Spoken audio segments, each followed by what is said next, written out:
सही असांजी घटी आहे 2017 में मंज़ूर थी सीसी। हाणे 2017 में हिननि इहा जेका आहे 400-500 फुट ठाहे बाक़ी ही छॾे ॾिनी। ही हालत आहे असांजे घटी जी, जितां 20 फुट जी घटी मंज़ूर आहे। 2017 में हिननि इहो अधु में कमु छॾियो। 27/10/2018 में हिननि खे दरख़्वास्त ॾिनीसीं साईं असांजी घटी मुकमल कयो। चेयरमैन साहब ऐं साईं टाउन ऑफिसर साहब वाइदो कयो त बाबा तव्हांखे इहा घटी 2019 जी जनवरी में मुकमल करे ॾींदासूं। हाणे 2020 थी वई आहे। असां ही दरख़्वास्तूं बार बार हिननि खे यादगिरी लाइ ॾींदा रहिया आहियूं। तक़रीबन 3-4 महीना अॻे ॾेरो साहब हिते आयो शाहपुर चाकर में। असां उन खे बि हिकिड़ी एप्लीकेशन ॾिनी। उन जी रिज़ल्ट हिननि इहा असांखे ॾिनी आहे जो अॻे ई भाण खजंदो हो, हाणे इहो खणणु हुननि बंदि करे छॾियो। यानी हू कावड़िजी पिया त भई असांजे ख़िलाफ़ु दाहियो छो वियो।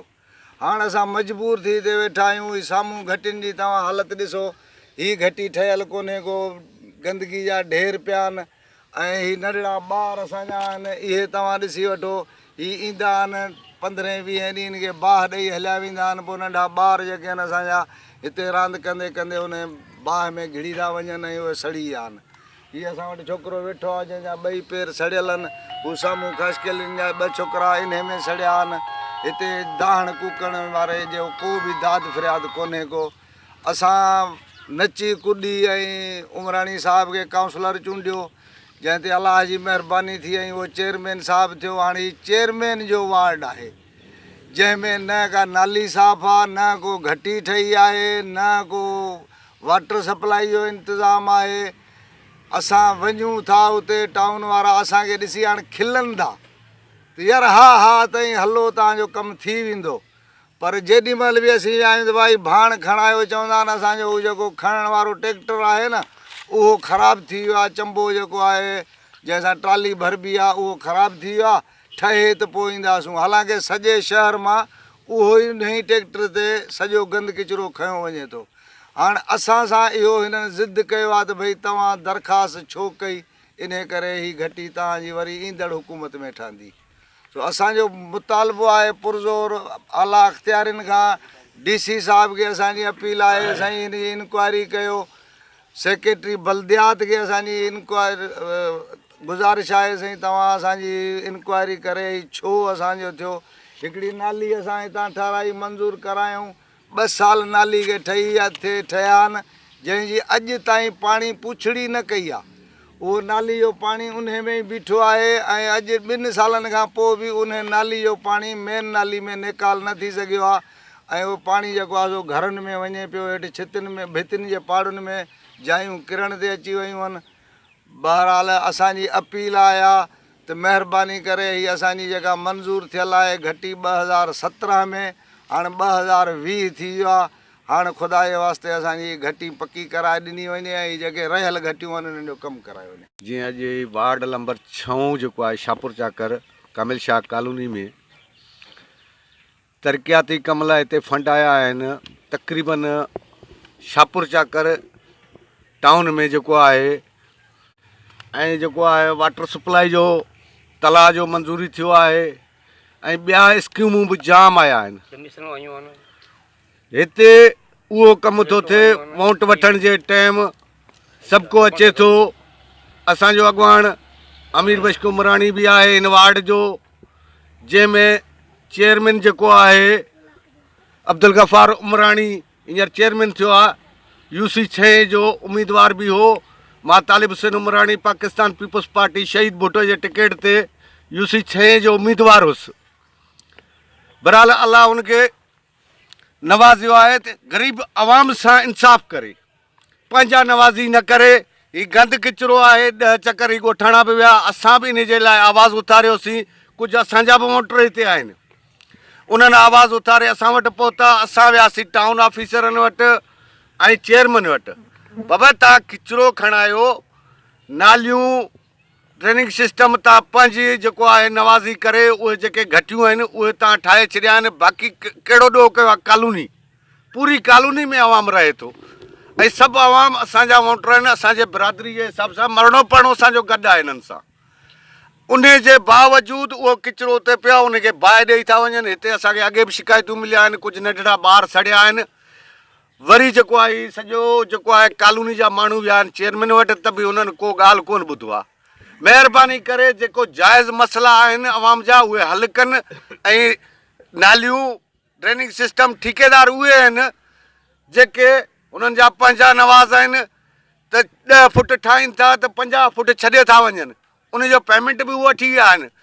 असां आला अख़्तियारनि खां अपील था कयूं, तूं जांच कनि, नेब आहे, ॿिया इदारा आहिनि, DC खे आया जांच कनि कि कहिड़ो हिननि जो जेको आहे प्रोजेक्ट जेको आहे मुकमल कयो अथनि। सभु अध ते छॾे विया आहिनि।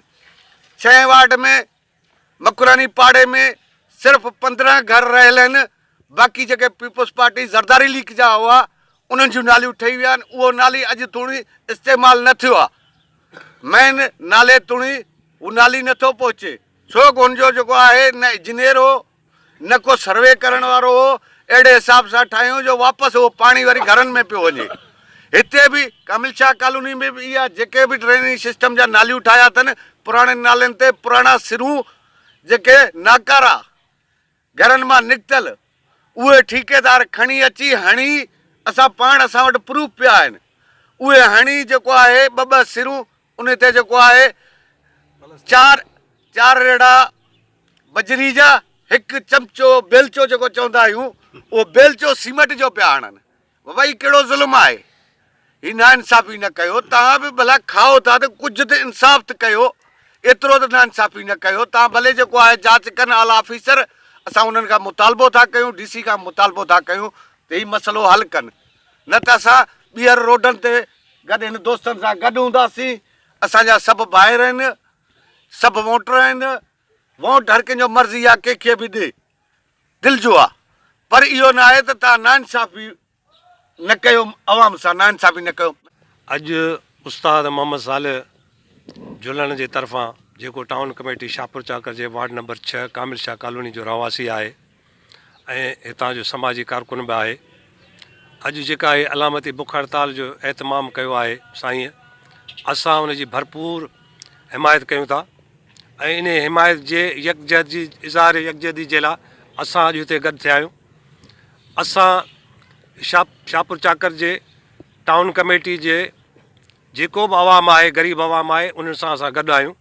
टाउन कमेटी शाहपुर चाकर में 8 वार्ड आहिनि। हर महीने 32 लख रुपया डेवलपमेंट जा पैसा हिते ईंदा आहिनि टाउन कमेटी लाइ।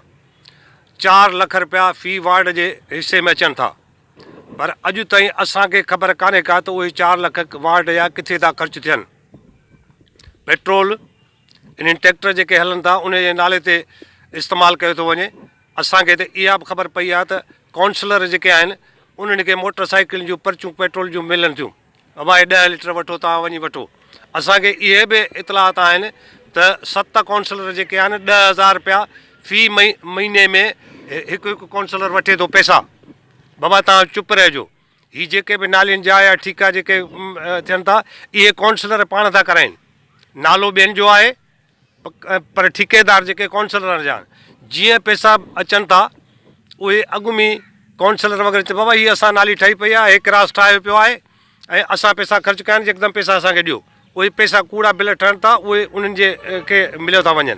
10 तारीख़ ते तव्हां वञी ॾिसो बैंक में हिकिड़ो अकाउंट में कोन्हे को पैसो ई कोन थिए टाउन कमेटी जो। 10 तारीख़ खां पोइ सुञी आहे। ॿियो भंगी जेके असुलु भंगी आहिनि उहे थोरा आहिनि, ॿिया जेके मुस्लमान भंगी हिते रखिया विया आहिनि उहे को कमु कोन था कनि। हाणे जिथे 50 भंगियुनि जी ज़रूरत हूंदी, 50 जो कमु हूंदो, उते 10 माण्हू छा कमु करे सघंदा? इहो ई हाल हूंदो। हिते ॾिसो ढेर लॻा पिया आहिनि, माण्हू दाएं दाएं। उस्ताद मोहम्मद सालिह खे शाबस आहे जो टाउन कमेटी में वञी दरख़्वास्तूं ॾिनो अथसि, आला हुकूम ताईं पहुतो आहे। उहो मोहतसिब आला उनजी ओपन कचहरी थी, उनखे बि पंहिंजे गैस ॿिया मसाला जेके उहे ॿुधाया। हाणे हीअ तव्हांजे साम्हूं गंदु किचिरो सभु शइ पियो आहे।